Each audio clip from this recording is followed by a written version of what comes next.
We're finally back in the studio. We're out of the Zen studio, Phil, and we're back. We've got a bit of a new setup. It's coming together a little bit. Yeah, it's good to be back in studio. Yeah. How you feeling? Less zen. It is less I want zen. my fake plant. We could grab them. Put them in. Yeah. We're seeing a little something although in here. the green plant might disappear with the green screen. Likely. But Maybe we would know the plant is there. Yeah, we so would say the feelings for us would be more zen. yes, yeah. Bit of a woosah moment. And then for just the audio-only listeners, it doesn't actually matter if the green plant disappears anyway. So for the audio-only listeners, there's actually a big, massive plant right here. It's very zen. It's very nice. There's a big old green plant. We're actually on the fake. beach right now. Yeah, we could put it. We could be on the beach to start with. We can move around. Yeah. But no, it's good to be back, and this setup. Hopefully, it does wonders for us, and we're no longer on the big old camera, down on the small camera. But it's working, I think. Indeed. Hopefully, we'll find out once this is done if it's worked fine. But anyway, weekend wrap up. Let's get straight into it. What caught your eye over the weekend? What got you going, Phil? Is Chris Wood the best active Kiwi athlete we have right now? Oh. And if not, when will he be? Because, my God, that's 7-0 from Nottingham Forest. We discussed it. Yeah. Nottingham Forest sort of lost. And if the wheels were coming off a little bit. And they've said, yeah, have a 7-0. So the wheels are very much on.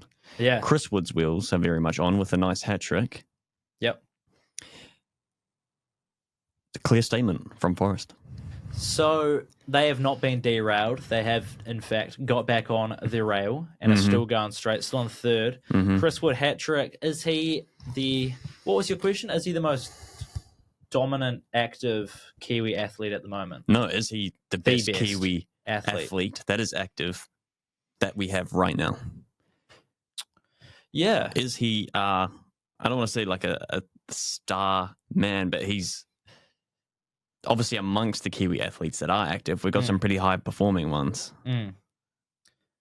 Someone that's on the cusp of a golden boot potentially in the toughest league in the world. Yeah, exactly. He probably is, to be honest. I'm trying to think who else there would be. I mean, you got Steven Adams in the NBA, but he's not as dominant or plays as much of a role for the Rockets, although the Rockets are flying at the moment second. But I think Chris Wood has a bigger impact on Nottingham than Steven Adams has on the Rockets. But you've also got a bunch of Olympics getting gold medals. Yep. Are they active at the moment?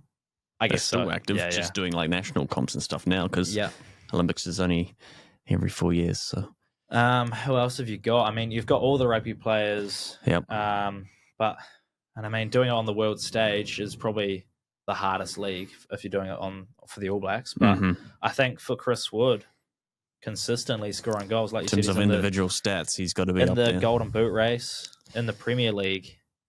Someone said, though he is not Rufer, they still have Rufer above him in terms of New Zealand footballing, not Alex Rufer. Oh, okay.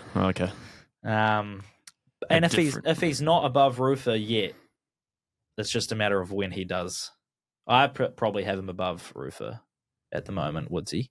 And for everyone that doesn't, the question then becomes when does he become? When he wins Golden Boot, maybe. So he's 4 goals off the pace, is he? Salah's leading with 21 goals. Chris Wood's on 17 from memory. Are they talking about Winton Rufer? Yes, Winton Rufer. I have to look into that. Oh, yes. Yes, it is Winton Rufer they're talking about. You know Winton Rufer? Nope.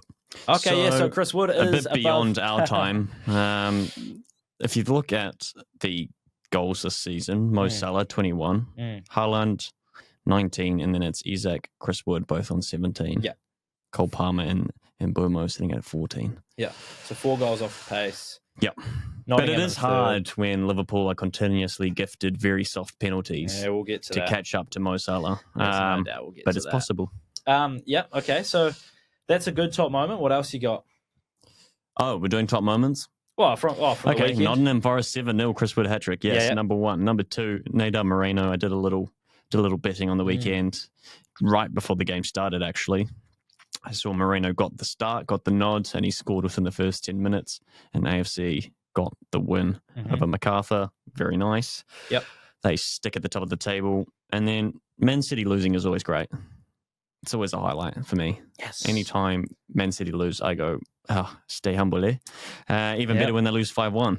Yeah, and it's even better when they lose 5-1 to Arsenal at the Emirates, being my top moment from the weekend. Absolutely, like you said, stay humble. And just, I think out of, what did I read, 17 games against Man City, we've now won 3 of them. So, like, we're getting over the hump, but we were the better team. Yeah. And like you said, anytime Man City lose, doesn't matter who to, it's a great weekend. Yeah. When they lose 5-1, it's an even better weekend. Yeah. And then for me, when they lose 5-1 to Arsenal at the Emirates, in a must-win game for Arsenal, that performance for me shows that they're still hungry for this title race. They haven't given up on it yet. Liverpool 6 points clear, game in hand. But that's like a statement win for us. We've heard Liverpool, their win against Bournemouth. Mm-hmm. They need to have wins like that in a title-winning campaign. But I think for Arsenal, it's just letting them know they're not going away. Yep. They ain't leaving. Another one for me, PGA Tour at Pebble Beach was back. Rory McIlroy won by 2 shots, but the highlight was him having a hole-in-one on the first day, and then his best mate, Shane Lowry, also having a hole-in-one on the iconic number 7. So that was electric for golf to be back, Rory to be back in the winner's circle, and both the two Northern Irish and Irishmen, best mates, hole-in-one. How good. And then finally, news broke Sunday afternoon, I guess, the Anthony Davis, Luka Doncic trade. Luka heading to LA. He's going to be the franchise player over there, joining LeBron and AD, adding to the defensive team that the Mavericks are, who think they're in win now mode. I mean, if that ain't the biggest trade in NBA history, I don't know what is, because there's not very often you get a star player for star player trade in the NBA. It's always star player for role players picks to build, or a star player moves somewhere on free agency. So are they then on equal level? No, Luka is better than AD. Well, then it's not really star player for star player, is it? Well, AD's the star player different for the level Lakers. Of stars. Put this like I think you have to put this into maybe like a Premier League perspective. Because when you say star player for star player, that could be people of equal level. It could be. That could be Messi for Ronaldo has just been swapped. That's what I picture when you say star player for star player. So if you explain that using maybe Premier League, who's getting swapped we talked for about who? This, and I talked to my brother about this, who's a Chelsea supporter. Cole Palmer for Kevin De Bruyne. Okay. Because those are both star players, yeah. Cole Palmer is the young franchise player that you're betting your future on. As a team, as a franchise for the Mavericks. Kevin De Bruyne is an established star. He's won trophies. He's helped clubs win. Had a few injuries. A couple injuries on the older side, slightly on the decline, but still performing to a very high level. Anthony Davis. Okay. You swap those two, it's the Luka AD trade. They play the same position? No. So Luka runs the point. AD's a big man, but AD both have been named All Stars this year for the All Star game. AD is a first team All Defensive Pro, so he makes the team. At the end of the season, they do an All NBA team. He's All NBA defense, and he has been for so many years. He's won the NBA championship with LeBron at the Lakers. So this isn't quite, when you say bigger defensive player, this isn't like a Palmer swapping for a centre back. You wouldn't consider that? No, maybe a Palmer like Cam for like a CDM or like a bigger midfielder. We threw maybe Van Dijk in there. Van Dijk.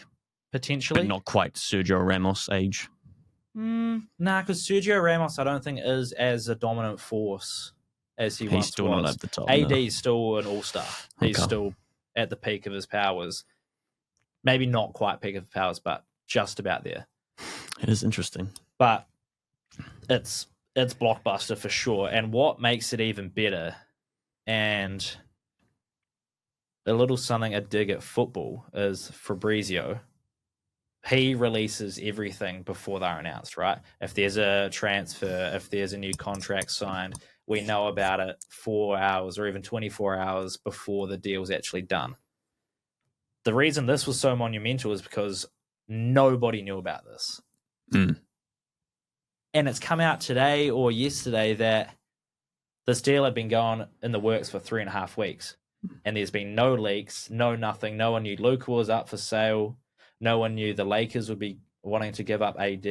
Mm. If someone knew about this would have been leaked. Mm.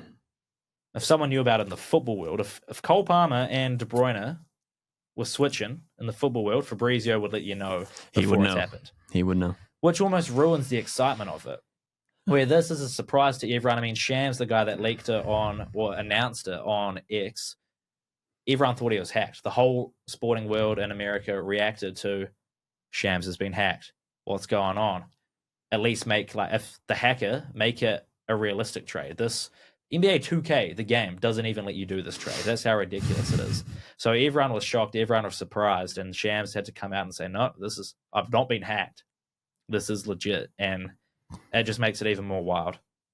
So my top 3 moments. And that AD Luka trade is probably one that'll go down in history as crazy, the biggest, if not the biggest NBA trades in history, which is wild. Anyway, we'll chat more about that later. I think we're going to get into some weekend betting. Obviously, we'll do some Premier League, a little bit of A-League, Champions League, a big one with the new knockout stage format. And then obviously it is Super Bowl week. Leading up, there's less than 7 days till New Orleans. And we've also got UFC 312 coming up. But UFC Fight Night with Izzy just been, so we'll touch on that all too. But weekend betting, before I get into the big bets, unless you had any big bets yourself, but any luck for you over the weekend? Yeah, Moreno to score and AFC to win was one for me. I think when we had the pod last week, I think I just had AFC to win that game. But no, nothing outrageous. UFC, very disappointing for myself and I think a lot of Kiwi fans, but that's the name of the game. Yep. Yeah, and unfortunately that betcha boost on Izzy to win by knockout, $7. And coming. Nope. Anyway, Auckland FC, $1,000 bet placed on them at about the 60-minute mark. So it would have been 1-1 at that stage. Paying $2.90. So that better will have a massive thank to Louis Verstrate. Verstrate? For returning just under $3,000. Thanks for coming. Well, a 2.5K bet on the Gunners to beat Man City at $2.05. Favorites in that game. Would have been sweaty just after Haaland scored that goal to equalise, because it kind of looks like Arsenal go up 1-0 in the first 2 minutes. We just stop attacking, let Man City back in the game. But anyway, that's a win. I think you'll like this one. There are a few $50 bets on Chris Wood hat-trick. Wow. At $29, he's paying for a hat-trick. Wow. That's why he's scored a couple. Has he scored a hat-trick this season? Until he scored doubles. He's got doubles for sure. I think he potentially. It rings a bell. And this must have been live as well, because there was a $250 bet on over 6.5 goals in the Nottingham game. Yep. Which would have just cashed. Yep. Thanks to the 7th goal. UFC wise, $3K on Imavov at $2.35. Wow. Before the fight. And then there are a couple $2,000 bets, $1,500 bets on Izzy at $1.60. So almost even on those, where there's a $3,000 bet on Imavov. Obviously, heaps of other bets on Adesanya as well. But naturally, as you would expect. And then I wanted to get from the bookies a look ahead to the Super Bowl to find out where the money's going regarding who the public thinks winning. And pretty 50-50 at the moment. And I can see why. Like, the spread's at -1.5.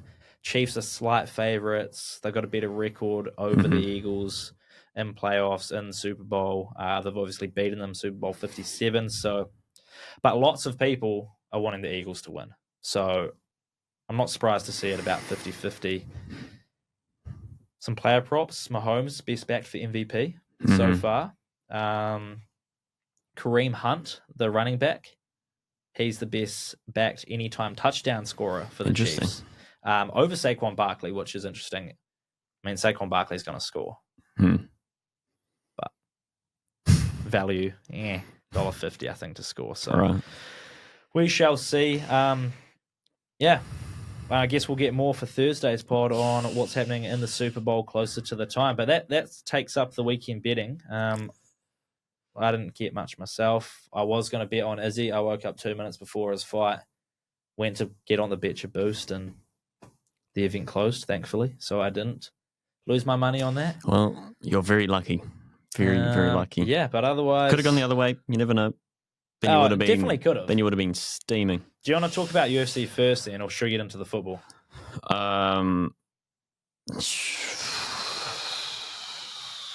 What football do you want to talk? I'm happy to talk about UFC. Get that off my chest. Let's go UFC then. Let's go Izzy fight. So I came into the office yesterday. We're both here and talking about it. I said straight away, early finish, early call. You disagreed. Yes. Go. Yes, I disagreed. Yep, that's all I got for you. Yeah, well, I thought, looking at Izzy, like the way he reacted and how he got straight back up after the ref had called it, I don't think he looked dazed at all. The ref, he's jumped on him. I mean, Izzy to me looks like he's trying to get back up. He's trying to, not protecting himself, but he's trying to get back up and into the fight. And usually if there's a stoppage, or from my experience looking at a stoppage, the fighter is dazed and out. Like, they're sitting there, they're taking it all in. Izzy is on his knees straight away. He's like looking very disappointed. Gets up and he seems fine. Yeah, I think that's the issue with that is that he got hit by an overhand that dropped him. He was up against the fence, and then he took pretty much an uppercut straight to the jaw after that with both hands on the floor. There's a couple of people saying, yeah, he was trying to get up. In that situation, the majority of the time, what the fighter does is posture up and blocks their face. He was not in a position to block his face. And then when Imavov landed that second one, the ref just called it because still there was no attempt to block. And then if he doesn't stop that, Imavov just goes ham. How's Adesanya getting up after that? I just don't see it happening. And I think you said, yeah, he was getting up on his knees.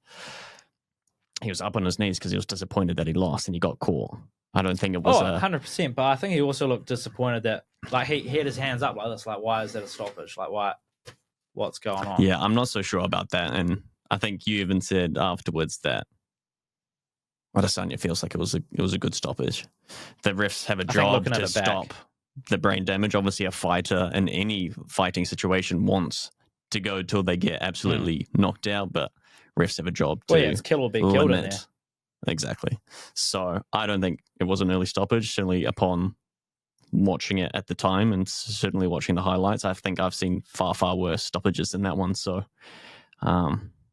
if anything, I feel like he should have taken the time after that eye poke to actually get some time to recover. He was basically saying, well, Imavov looked tired. I go, yeah, I don't think he did. I think you're better off just resetting, not trying to. I don't know. It felt like a deja vu Alex Pereira moment, except he didn't get the knockout on Jamal Hill. Like, that's not what happened. Instead, he got knocked out. Yeah, and it wasn't Jamal Hill. It was Imavov that was still hunting you down. So, yeah. So, what did you think of the fight as a whole for Izzy, Imavov, both of them? And then, what does that mean for Izzy going forward? I think I saw something like he's 2-5 in his last UFC fights. And how old is he now? He's 30 something. Mid to late 30s, yeah. Like, is he done? Does he keep going? What's left for him in the middleweight division. Yeah, of he's the 35. Sport. I wouldn't say done, not at all. He's still got the striking. It's clear that age is catching up to him. We definitely look slower. Like you said, Izzy of 5 years ago ducks and weaves that first overhand. That maybe even 2 years ago. I just think in a normal scenario, he wouldn't have been caught by that overhand, or he would have at least put himself in a situation to counter that. But it's like he wasn't expecting it, or he couldn't react quick enough to be evasive. And the result of that was getting knocked down and then following up with just a straight uppercut to his face up against the cage. Yeah. So usually he would, when you think when he was champion and that long active streak that he had, one of the most active champions we've ever had, he was unbelievably good at managing a fight, keeping his distance, picking his shots. Yeah. And not allowing people to get at him without being punished, basically. Yeah. It was the counters, and that's the counters that was missing, and it was the evasiveness that was missing, which comes down to, I guess, like speed. But his striking's still there. He's still very good. Well, he got a couple good shots on Imavov, but Imavov also just kept walking through them. Like, Izzy's obviously got the reach on him, and he just kept walking through it, taking shots and then landing his own. Yeah. So Imavov, strong contender going forward as well. Yeah, and it's just, I guess, hunger and a bit of youth on his side. Yeah. But it is a little bit disappointing because going into that Drickus fight for Izzy, it felt like the Izzy of old was back. That hunger was there. He really wanted it again. Yeah, looking sharp. Yeah, looking really good. And I mean, that fight again could have gone either way. Both of them were on the kind of ropes, and Drickus just got the final blow first. And then going to this fight, I just felt a little bit stale.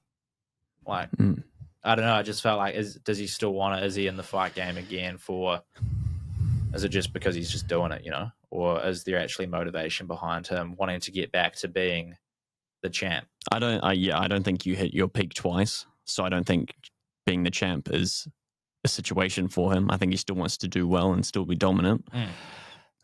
So what's the point of fighting then if you're not going to be the champ? Or if you don't, to win if fights, you're not aiming to be the champ? To win fights, get paid. Yeah, so it's just about the money now for Izzy? I think a lot of the time it's either legacy or money or both. So it can't really be at this stage when you're a little bit past your peak. Championship, not really. Yeah. In conversation. And maybe if he had won, then you go, okay, it's in conversation. Won the other day? Yeah. Yeah, okay. Maybe go in conversation. He could have a repeat with Strickland or someone on the assumption that TDP is going to run through Strickland here this weekend. Yep. So, yeah. I don't know what's next for Adesanya, and he doesn't either, clearly, because he wants to chill for a bit and see. Yes, that's what I mean. Just chilling for a bit and seeing. I just feel like it's just not there anymore. Like, at that point, do you just hang him up? Like, no, like he's still his good. legacy's He's settled. still Or, like, the more he loses, does that tarnish his legacy? Like, if he fights again on another fight night and loses, and then it's like, okay, well, now he's 2-6 in his last UFC fights. He's slowly just like ruining what he built as his legacy. Yeah, I think ruining is harsh, but obviously when you're losing so many in a row and if you keep falling down the rankings, then yes, but is it a situation of, yes, leave the game before it leaves you, go do other things, go do coaching, like Nurmagomedov, he left at his peak. Yeah, exactly. And he knew when to dip out, and now he's coaching these other guys who are at their peak, and they're winning bouts. But that comes to just personal preference and what he wants to do. Yep. So then if we go 312 this weekend, UFC watch party, Tyler Street Sports Bar, let's go. We're going to have some fun there. Obviously, you'll be back in Drickus, but... Indeed. I think that's going to be... It's going to be a heck of a card as well. We've got 2 good weekends of UFC in a row. Yeah, looking forward to it. Something we can unpack in depth. Yeah, so... Friday? Yeah, it'll be... Yeah. So, I found the other day the futures for the UFC, and because this will be the first title fight card of the year, correct? Yeah, this is the first pay-per-view of the year. I'm not so sure. I found odds end-of-year champion. Mm-hmm. So for the middleweight, Chimaev is the favorite. No, we had 311. Yeah. That was title. Who was 311? Money Moicano. He had to move up, had to fight Islam. That's right. And then you had Mirab in the co-main against Umar. Second title fight card of the year then. And I found these odds of the who will hold the belt at the end of the year, so end of year champions. And I just wanted to see who you've got. So middleweight. Oh, jeez. Who you got? We've Chimaev $1.55. Drickus $2.30 are your two favorites. We're in Feb. Yep. I'll have you know. So what's Duplessis paying? $2.30. $2.30, and we're in Feb. Yep. Come on. Chimaev, Drickus holds it at the moment. Chimaev is the favorite at $1.55. Yeah, Chimaev coming up in the ranks. He is an animal. DDP all the way. DDP? Yeah. Not Bo Nickel? He's in there at 31s. Actually above. Bo Nickel. Oh my goodness. Remember when I first checked it, Izzy was about $26 or something to hold the belt at the end of the year. He's now 251 to 1. Yeah, that makes sense. That's a drop-off. As I say, title's not in conversation for them at the moment. Nope. Flyweight should be an easy one. Pantoja, $1.80 favorite. Second favorite, Kai Kara France at $4.50. So you're going to get a title fight this year. I'd love to see him get a title fight. Who holds that one at the end of the year? Pantoja's looking very strong at the moment. Yep. Pantoja probably holds on. Hard to argue with that, I think. Light heavyweight, Alex Pereira, $1.90 favorite. Ankalaev at $2 though. Carlos Olberg's in the mix. Yeah. Khalil Roundtree, Jamal Hill. Yeah, I think names in there. Who holds that one? Unless Alex is vacating that title, he keeps it. So you don't see anyone beating him in the light heavyweight? I don't think Ankalaev will beat Alex, no. And no one else on that roster has been able to do it. So basically you're betting on him not passing it up. Yep. Cool. Lightweight champion, Islam. Yep. Massive favourite, $1.40. Yeah. It's disappointing that Arman didn't run it back. Shame about that back injury, but Islam is probably the best well-rounded fighter in the octagon right now. Is he Dana White's pound for pound number one ranked UFC fighter at the moment? I believe so. He's pound for pound. John Jones number 2. Yep. Alex 3. Topuria 4. Okay. Welterweight, you've got Shavkat Rakhmonov, the $1.80 favourite, and then you've got Bilal Muhammad at $2.75. Yeah. Or you've also got Islam in there to go up in weight class. He's paying $3 to be a double champ. I would love to see that happen. Islam defend his lightweight and then go up to welterweight? Yeah. Who are you taking in that? Between Islam and... Well, just the welterweight champion at the end of the year. Well, either if Islam goes for that, then him. Yep. If the Rakhmonov fight doesn't get cancelled again, then Rakhmonov. Okay. Featherweight.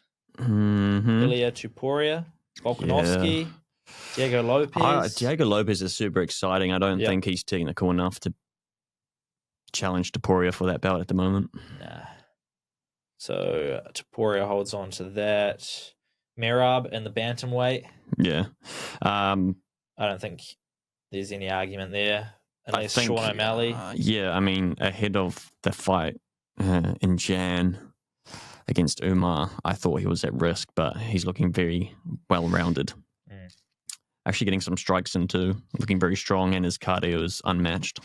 Probably the fittest athlete there. And then obviously the big one is the heavyweight, but because there is an interim and a current holder, we do not have odds out for it. So we need to get that John Jones fight. Tom Aspinall first. Tom Aspinall all day. If that fight happens. Once those odds come up? If that fight happens, Tom Aspinall all day. Okay. Zhang holds on probably, and Valentina holds on probably. Well. But you never know. You never know in this game. No, so I mean, anything can happen. Well, which is crazy to have this in Feb and have like $1.90 and $2 odds. I love it too, but I'm like, damn, only $2 for a whole year? Crazy. Well, it depends how active they are as well. And fights can obviously get cancelled. We've seen that. So you might go the whole year and only have to defend the belt once. And it's situational about who they come up against and what happens on the roster. So, but I like it. I thought when I stumbled across those odds, we could have some fun with that. Let's go right into the Premier League then. So Nottingham Forest, 7-0, Woodsy hat-trick. Arsenal, 5-win over Man City, absolutely pants them. What else we have? Rashford and Asensio to Aston Villa. There's so much going on. Spurs still suck. Liverpool, 6 points clear. Spurs got the win over Brentford, 2-0. And what has been apparent to me is that stats mean absolutely nothing. Yep. That was the first time Tottenham have kept a clean sheet in like 8 Premier League games. And that game was who? Southampton, who are the dog of dogs in that pack. And that was all the way in December. So stats, whatever. Did not expect Brentford to fail to score against Tottenham, if anything else. I mean, Spurs are just so random, man. Like you just can't get a read on them. Well, they're like Man United at the moment. They're just unbelievably inconsistent. Same thing, Crystal Palace 2-0 result away at Old Trafford. Very disappointing. So it's a mixed bag of results in there. That Salah penalty, well, not Salah scored the penalty. The penalty on Gakpo going down in the box. Yeah. Pen, yes or no? I think it was very soft. Not as soft as the Maguire pen, but pretty soft. Yeah, especially from certain angles, you go, oh, Gakpo's just tripped over his own feet. He sold it very well, whatever contact there was or wasn't. Well, yeah, the defender, he puts his hands up right at the time where... That's probably the give. But, and the ref seeing it live. And like, to be fair, Gakpo fell instantly, but he fell instantly after clipping his own feet. Well, he definitely clips his own feet. It just looks There's terrible. No doubt about that. Does the ref see that and give...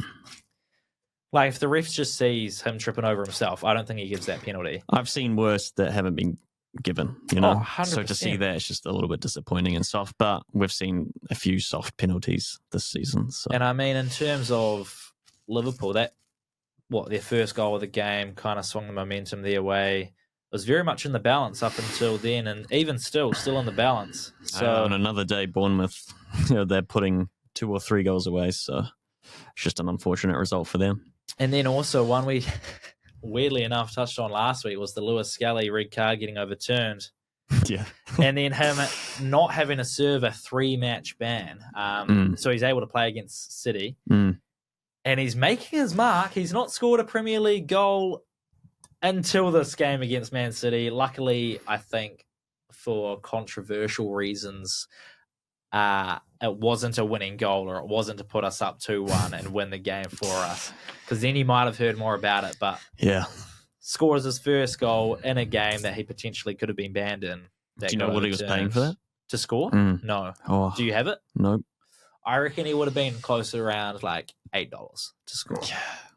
Be interesting. He's playing very well though, and obviously quite confident too to cut in on your right and take your shot against Man City. Both our wingbacks, him and Timber, very nice for Arsenal. Yeah. And I mean, when we keep attacking,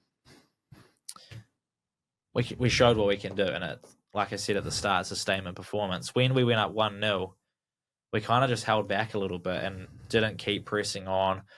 We kept the pressure on City, but it wasn't like we were going after more goals.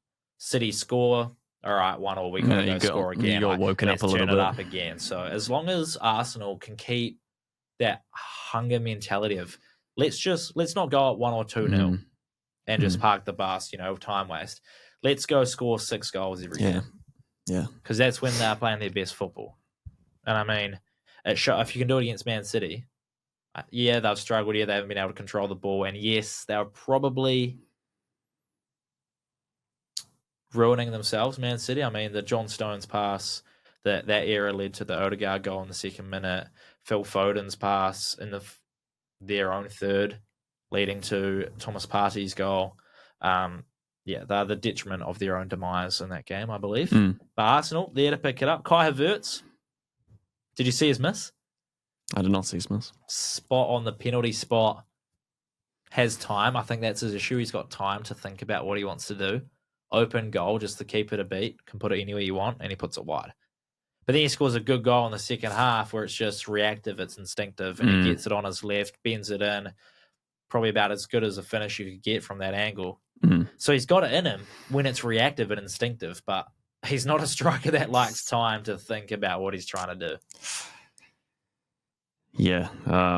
Well, at least he had some sort of redeeming factor. You would hate for that to be, it's not. It wasn't a detrimental game where that really would have mattered. Luckily. Oh, thank goodness. I mean, if he doesn't score that goal and we draw 1-1, yeah, he is getting slated. Yes, he absolutely would be getting slated. It's kind of the situation Man United's in at the moment, except we're just not scoring goals. So be grateful you're not in that position. Although in saying that, Man United we've done pretty well this brief transfer market. Yeah, you've been happy with it? Yeah, pretty stoked. Got Rashford out on loan for 70% of his wage. Got Anthony on loan for 84% for his wage. And of course, he gets kind of like an assist on his first game. Man of the match for Real Betis. Yeah, cuts in, gets a shot on target, which I haven't seen in a long time from Anthony. Shot on target, let's go. This is the confidence we want him to gain. And I think, honestly, he's going to pace that La Liga team, the La Liga teams this season. I think he's actually going to cook. So I'm excited to see how he does. Let's come back to that because I want to see if he does. And you bring him back and he comes back to the Prem and then he doesn't cook, or he keeps cooking? I'd like to think he comes back. Let's say he cooks. I'd like to think he comes back and has a redeemed confidence. I think the first 3 games for us he scored. After that, I didn't see anything. And that's a confidence factor. And it's also the Premier League being the Premier League. It's very cagey. Yeah. The defense is a lot stronger. And also it's the state of Man United. So hopefully he gets some confidence and comes back and scores some goals. And we got to keep Garnacho, and we signed a young gun left wing back for like 30 mils. So it's pretty good. And Rashford is out on loan as well, correct? Mm-hmm. Not sold, out on loan. No, he's loan. So with an buy option. There is an option to buy? I believe so. So what, he goes and cooks at Aston Villa or no? What do you think? I would love for Rashford to find his passion in football again. I think hope he does well. I just train? hope he doesn't do well against us. Do you still have to play Aston Villa again this year? I actually haven't checked. On the assumption that we do. Rashford redemption arc. I would love Rashford to do well and get some Champions League time and obviously get a run in. With the Aston Villa team, that's doing pretty well, but I think just feeling a bit of a fatigue for the amount of games they're playing this season. Yeah, I think the European football is getting to them. They've done some serious business in this short transfer window. Yeah, is a nice pickup as well. Yeah, I remember playing with him on FIFA career mode. Yeah. Unbelievable prospect to get in your team. Yeah, it's exciting. So yeah, interesting. Where do you think that Aston Villa team will finish up? Yeah, I think... Because they're in 8th at the moment. Yeah. Obviously still got Champions League football. Yes. Prem-wise, they're not too far off the mark. I think 3 points behind 7th spot. Bournemouth, who are doing very well. They could probably look at that top 6 with these reinforcements. But it also depends where their focus is, if it's Champions League or if it's Prem, top 6. I think probably they try to hunker down in that Champions League. They've got Champions League experience now with these players they're bringing in. That's what Emery wants. He wants that Champions League. Do you think out of the 2, finishing for European football next year in the league or going for the Champions League, you think they'll win the Champions League? Interesting. I was going to say they'd go for the Prem and make sure they solidify again a European spot next year that they can then build on over the summer and kind of work towards again. I think at the very least they stay in their top 8. I don't know, when you look at Bournemouth and you look at these other teams above them, it's not impossible to catch up, but I think they'll give Champions League a real good go. Okay, and then my last question on the Premier League, and it is to do with Aston Villa. John Duran off to Al Hilal, and he's getting paid a ridiculous amount of money. Tax-free, baby. He's, 21, 22 years old. Does he then do his 2-3 year stint in Saudi and come back to a top 5 league and ball out and continue doing what he's doing? Because he's been very good for Aston Villa this year. They've just got Ollie Watkins. And then if he does do that or do more young guns, start going to Saudi, start getting paid, set up their rest of their life, and then just go back and play football again and not worry about the money. I think... So what are the 2 options here? They go to Saudi, they play for a season or 2, they come back. I think what he's done is smart. I reckon you go and get paid. He's on £350,000 a week for the next however many years. Tax-free. He is going to earn so much money that if he's still any good and still has the passion in 2-3 years' time, and clubs want him, he could go to another top 5 league in Europe, La Liga, Premier League, Bundesliga, Yep. French league, Serie A. Yep. And win titles. Like, go to a good team, win titles. The money doesn't matter so much because you've got paid, you've set your family up, you've set up the rest of your life. I mean, you're going to get paid anyway, but who cares that you're not getting paid? Did you say top 5 team? Top 5 leagues. Yeah, I think it's an assumption to say that teams of a higher stature that are pushing for trophies would still want him, considering the move he's made. But on the assumption that he does stay at that level, if not, he should really be improving because he's barely getting a start at Aston Villa, despite doing very well. Then yes, for sure. So it's almost like him going out on a loan option. And That's just what going it to get feels better. like. I don't think anyone goes to Saudi for long term, with all due respect. No, exactly. Like, they go there for the paycheck. And he's going to get more game time. Who knows what the level of competitiveness is out there? Is he going to get better? Our club's going to care if he does well over there. Yeah. Like, does that put a little bit of sourness in your career? Do people think, oh yeah, he's gone and won the Saudi Pro League with Al Hilal. This guy's a jet. Let's bring him into Real Madrid. Or let's go Atletico Madrid. Bring him in. I mean, like, he's an exciting player, so I assume he would still have some kind of interest after this year or two stint. I hope people still care. I don't know, man. Have you ever watched a Saudi game? That wasn't a Ronaldo package? No, I have not. You just got to be careful that your name doesn't get forgotten about a little bit. Yeah, that's what I mean. Like, if this works and he can go and get paid heaps at the start of his career and then still have the option to come back and play competitive, high-level football from 25 onwards, when you're probably at the peak of your powers and go and win titles for clubs in a top 5 league, that to me sounds like an ideal pathway. Yeah. Personally, I think it's amazing for him, and I think it's great to see that he's going to be getting in so much money. So from a lifestyle perspective, he's probably loving it. He's like, yes, please. The legacy thing doesn't really matter too much. You made the Premier League. Maybe just making a Premier League team was enough for him back in the past. So to be getting the amount that he is at such a young age, you just hope that because you want to see him play. He's an exciting player, so you want to see him come back and do well. But for him personally, I'm sure he's just worried about setting himself up and setting his family up for. And if it works, for generations almost. Yeah, literally generations. One or two seasons in Saudi. It's ridiculous. But if it works, we're going to see more young players do that. I think so. Yeah, I think there's enough players that will take the money happily, for sure. And there's enough money in Saudi for them to just keep banging players. It seems like it. Obviously, as well, Champions League knockout stages are set. We were trying to work out that format this morning. Yep. You got your head around it? Seeding. Yeah. Relatively makes sense. Interesting they get 2 legs. In the knockout stage. For teams that have done so poorly in the Champions League, not only do they get a second shot, they get 2 second shots. I almost feel like the double leg should be in the round of 16 after that. Maybe there is still a double leg. I think it is still double leg. Okay, good. So it very much seems that they just want to get more games out of the Champions League, which is a little bit tough on some of these teams. But if they did a one and done in the knockout, who gets the home game? The higher seed, I guess. Yeah. Put more emphasis on trying to get that higher seed. 100% higher seed, yeah, 100%. Yeah, that actually makes sense. So I worked out Arsenal will either play Feyenoord or Juve, from my understanding of the format. Okay. Because they're in the 2 brackets that is in the Arsenal way through to the trophy. Right. And they are the 2 lower seeds. So if either of those lower seeds win, one of them will face Arsenal. If I think both of them win, Juve are actually seeded lower than Feyenoord. So we'd play Juve. Interesting. And they are, by a point. Yes. Bingo. Wow. So that means I understand it correctly. Feyenoord have conceded a lot of goals in the Champions League. I'd rather play Feyenoord than Juve. By a long shot. Anyway.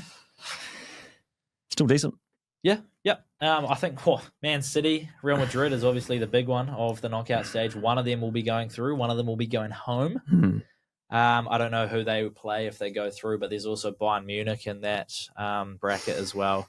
There's some big teams that didn't make it through to the top 8. Either Atletico Madrid or Bayer Leverkusen. So tough. Interesting. Tough path to the final for either Madrid or Same City. for Brest and Paris. You have to play Liverpool or Barcelona, so unlucky. I don't see Man City getting past Real Madrid. The way they're playing. I think Real Madrid get over them. Real Madrid. Probably in both leagues. Yeah, Real Madrid in the Champions League, man. Yeah. I would not want to come up against them at any point. No, sir. Real Madrid in the Champions League is often just different gravy. So I think that knockout stage starts next week, so we can do more on that next week when it all kind of comes together. A-League, you touched on Auckland FC. Yeah. Storm and top of the league after 17 rounds. Yeah. Still going. We've got 11 weeks left. And then playoffs time, or what do you call it, a knockout stage in A-League. And Auckland FC may be hosting a home final. Surely. What else we got on the agenda? Cricket, Super Smash season, done and dusted. Very nice. The Wellington Blaze winning their 6th title in 8 seasons. Absolute dynasty down here in Wellington, but the men's couldn't get through. CD winning over a stacked Canterbury team. Do you know who's in that Canterbury team? Couldn't tell you. Bowling wise, you got Matt Henry, Will O'Rourke, and Henry Shipley, who are all black caps or have been capped for New Zealand. Yeah. You got Daryl Mitchell in there. You got Cole McConkey in there. It's an unbelievable team, and CD got up over them in the final. So go CD. Nice. And that all leads into, I just wanted to bring up cricket because the Champions Trophy right around the corner for the Black Caps. Tri-Nation Series first against Pakistan on Saturday, and then they play South Africa as well. So got a little bit of cricket to look forward to. Exciting. 10 p.m, I think, this Saturday. Black Caps, Pakistan. Hopefully by Thursday or by Friday we have a bit of a lineup out, or a squad, a 12 or a 13, and we can dive into that. Yeah, for sure. And then obviously we've talked about the NBA's Luka AD stuff. It actually ignited a whole bunch of other trades. Spurs got in amongst. They've got De'Aaron Fox from the Kings. That's going to be interesting, but it's all about Super Bowl this week. Those player props. Have you had a look at any of those? Interesting, because we can't do novelty bets. We can't bet on the Gatorade shower. We can't bet on the national anthem. But what we can do is the bookies have actually whipped together some cool player prop kind of pre-packed things. There is a decent selection, actually. I like what they've done with what they've been able to do. So what have we got? We've got the pre-packed players. We've got all Barkley and no bite. Arthur, you are the Juan for AJ Brown. Good Juju for Juju Smith. Hurts so good for Jalen Hurts. Isaiah Little prayer for you. Karima the Crop. Mahomes is where the heart is. Once upon a time in Hollywood. Who's that? Hollywood Brown. Yeah, Hollywood Brown. You are not worthy, and your Devonta I want are the ones we're rocking with at the moment. Very nice. But they're quite good. I like, my favorite one for me is potentially the Saquon Barkley to win MVP and score 2 touchdowns. But really? That coming means, from a bleep fan, that's crazy. That means the Eagles would have won. Indeed it does. It just very seems interesting like call there. One of the more likely ones. Interesting. Do you know what? I'll tell you what are more likely. There's plenty of markets to get amongst here, which is fantastic, actually. Yeah. What do you like? Kind of got me a little bit excited for a game I couldn't care less about. What I would have in there is Chiefs to have 3+ unchecked face mark pools. I would also probably have something along Mahomes to get 15+ yards for being touched by the Eagles defense. Yep. You know? I see what you're doing here. But I did actually quite like the deja vu market. Yeah, that's good. That's a bit of fun. Chiefs to win after trailing by 10+ points is $7. I like that a lot. I do think Chiefs will probably win here, unfortunately. You do? I do. I'm surprised to hear you say that. Not only that, I think I would love a market for fans to be disappointed in referee decisions, because that's guaranteed to happen. What would that pay? $1.01? Probably. Any sort of controversy in this final, $1.01. But yeah, to trail by 10+ points and then get the win, I think it's very doable for the Chiefs. Yep. And the pre-packed player parlays. Oh, I love that. Saquon Barkley to win MVP and scored 2+ touchdowns at $5 is very nice. Yeah, I think so. And I think there was another one for about, I think, 150 yards, over 150. He got 150 on the dot against the Commanders. Yeah. in a game in which they're kind of dominating, I don't see him getting over 150 in this game against a decent Chiefs defense who will shut down Look at you. Jalen Hurts a lot. Yo, I like that Saquon one because in my preview, which we'll get to more on Thursday, but I wrote why the Eagles can win, and it is purely based on Saquon Barkley. If he gets his going, if he gets into that extra gear, if he shifts into what he can do, he is going to win MVP if the Eagles win. There's 100%. No doubt in my mind about that. Yeah. Jalen Hurts can control the game. He'll have the odd explosive play with his legs or throwing the ball, but it's all going to be down to Saquon Barkley. The Chiefs win, it's because they've stopped Saquon Barkley. Yeah. And defensive coordinator Steve Spagnuolo has had 2 weeks to prepare for it. Yeah, Spags. They call him Spags. Spagball. Spagball. He was probably preparing for a bit of Derrick Henry if the Ravens got through to the AFC Championship final. So he's got a little bit in there. Obviously, Saquon's a different beast, but if he can shut down Saquon Barkley, I wouldn't be surprised to see a Chiefs defensive player maybe get MVP. Interesting. Maybe a Chris Jones MVP, a Drew Tranquil MVP, or a Nick Bolton MVP. Probably Chris Jones, the most likely of the three. We'll just give it to the Chiefs defense. Just spread the MVP. They'll give it to Mahomes, but yeah. Give it to the defense. I love that you thought that the unchecked face mark pools was the actual market. That's fantastic. But I see what you're doing. So what? Fake markets? I would love a novel. There's got to be some novelty, although we can't do it. There's got to be something. The Gatorade. Gatorade shower is always a good one. Over-under on the anthem. Or maybe just how many face mask pulls in a game. Super Bowl halftime show? Fan or no? Kendrick Lamar and SZA?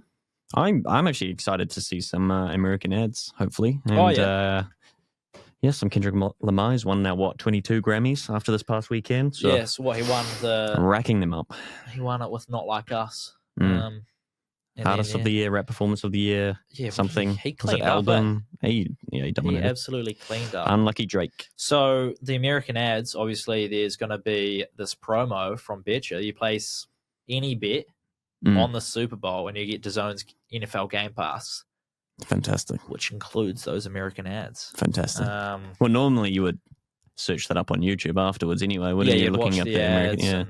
So to not have to watch the ESPN freaking. I mean, I wasn't going to name them, but to not watch the same. That's all it is. To watch the same 5 ads every break, in which there are a lot of breaks in NFL, let alone the Super Bowl. So yeah, it is the game of ads. So thank God we can avoid watching the same 5 ads on replay. No, I think lots of the times when I'm watching, I'll have an American stream and watch Red Zone. And one of the best parts, actually not on Red Zone, but one of the best parts is getting the American ads come through. So you're not just sitting there watching that same ESPN ad for 4 hours at every stoppage. It is dire. So to get the NFL Game Pass on DAZN for free, essentially, because you can place a $1 bet. So for $1. You can get all those American ads, get the Super Bowl halftime show, Kendrick Lamar, SZA, and then obviously watch the game as well. And also the game if you want. Lots of people don't actually care about the game. Lots of them will tune in for the ads. Lots of people tune in for the halftime show. So you might just buy it, place a bet, get the Game Pass just to watch those ads in the halftime show. How good. Let's wrap things up in the new studio then with one question, the group chat question of the week. Oh, hello. Basing it off this Luka AD trade, let's put that to the side. What is the biggest blockbuster superstar move in the sporting world? What do you think? This is purely based off feeling, without doing anything financial. Yeah. Without doing any research, I think it has to be Messi leaving Barcelona to go to PSG. Oh, okay. It was almost a situation where, I don't want to say it was a forced hand, but it was kind of like, well, no other club can really afford me at this point in time. What was this, 2021? Post-COVID era. So it's almost like this is a move that just has to happen. Yeah. Barca, I think we're in a bit of strife at that time as well, financially, whatever. And it's really just almost felt like he was just staying fit and staying in a competitive environment for the World Cup. Yeah. Which ended up working wonders. But I don't know if his career at PSG was anything really in comparison to if he had stayed at Barca, retired at Barca, I think the storyline is just completely different. Now he's over into Miami, of course, so the timeline's just shifted a different direction. But growing up, and you're watching Messi at Barcelona, it was like he is that. He is Barcelona. And that whole team at that time. Obviously, people move on, people retire, but you think Messi is Barcelona through and through. Barcelona, 100%. He is Barcelona, effectively, is how I felt about him. No doubt, yeah. Wow. So the assumption was that he would finish there and then he goes to PSG. And I don't know. For me personally, I kind of just, I wouldn't say forgot about him, obviously, but it's that, I don't know, that significance of Messi at Barcelona. He got up and left his home, didn't he? Different. Essentially. Yeah. Like it was his home for however many years. He's epitomized what being a Barcelona player is. He is what being a Barcelona player is. I saw David Beckham comment on this actually recently. He wants Messi to finish his career in Miami, move to Miami, and be a part of the whole culture there. And he's just like, I'd love it to happen. I don't think there's any chance just because he loves the city of Barcelona and he is going to move back there once his football career is done. Yeah. And it just shows how big of a deal it was for him as well to leave Barcelona. Yeah. Yeah, okay. That's what I mean by, I don't want to say that it was, it was just, it kind of just had to happen at that point. There was, not forced, but it was just like, this is the team that can afford me. I'm going here.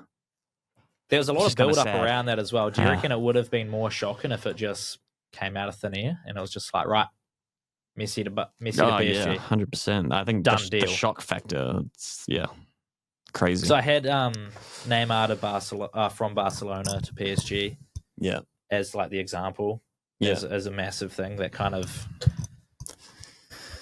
what do you call it, steamrolled this whole transfer market into what it is now. Mbappe to Real Madrid.